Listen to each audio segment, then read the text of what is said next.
Hi, my name is Rosaria Pipitone, and I will be your host for the Job Application vs. Resume workshop.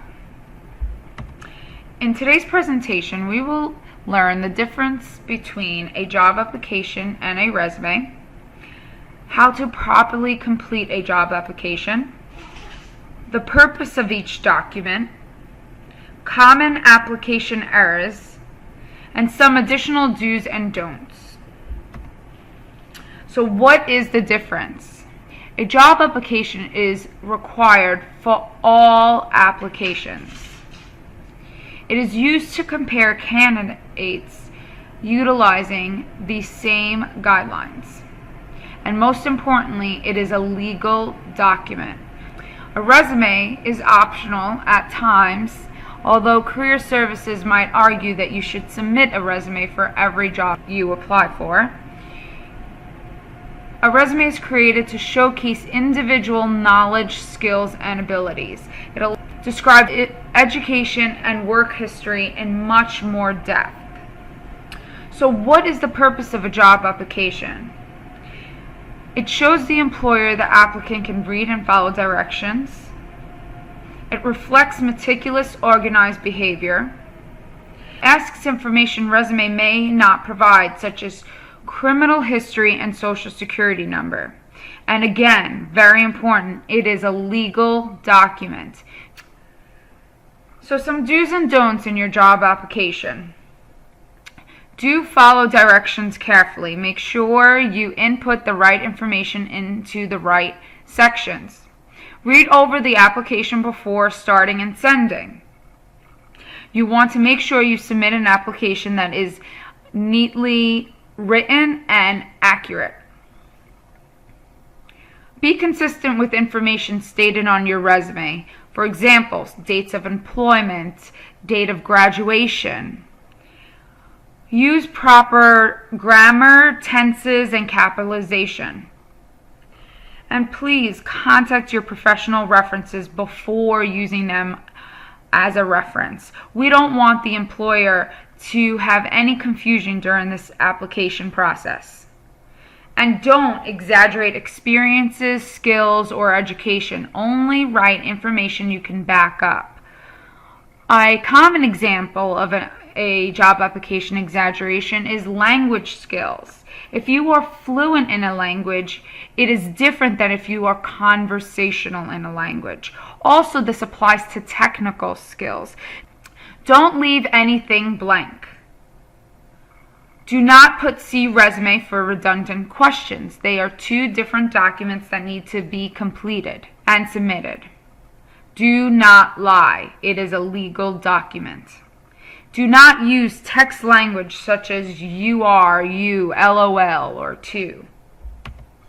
Some possible roadblocks may be criminal history. Our recommendation is to be honest. If you do not feel comfortable disclosing in the application, write requesting to discuss in person or email. Unemployment gaps. Unemployment gap, loss of unemployment, can be a result of different situations. Try to provide an explanation. The rule of thumb is minimal disclosure of information is acceptable. Allow yourself to explain in further detail either in the cover letter or in your interview.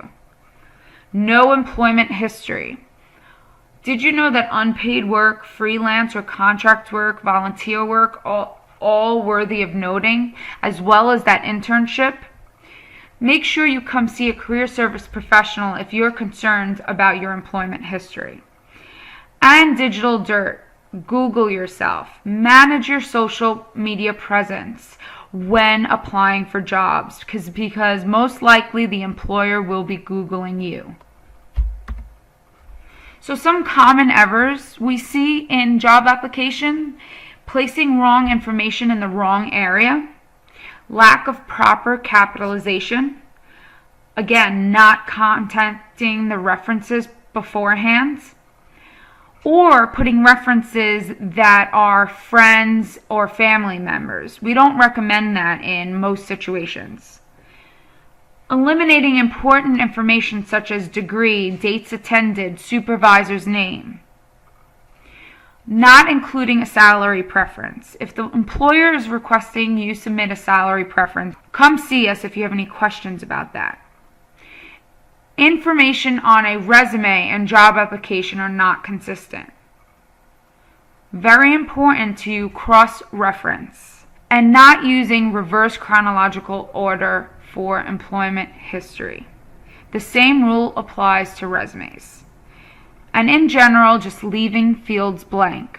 Remember, it is okay to put a pause on your job application in order to complete the application properly and thoroughly. Here are some useful websites we use to help you fill out a job application. The Pinellas Ex-Offender Reentry Coalition, Optimal Resume, great tool for resume templates and samples. Burning Glass is another SPC resume tool and a great resource to research local salary information. For more questions, visit us on our website. You can follow our blog or tweet us at CareerSPC. Good luck with your job application process.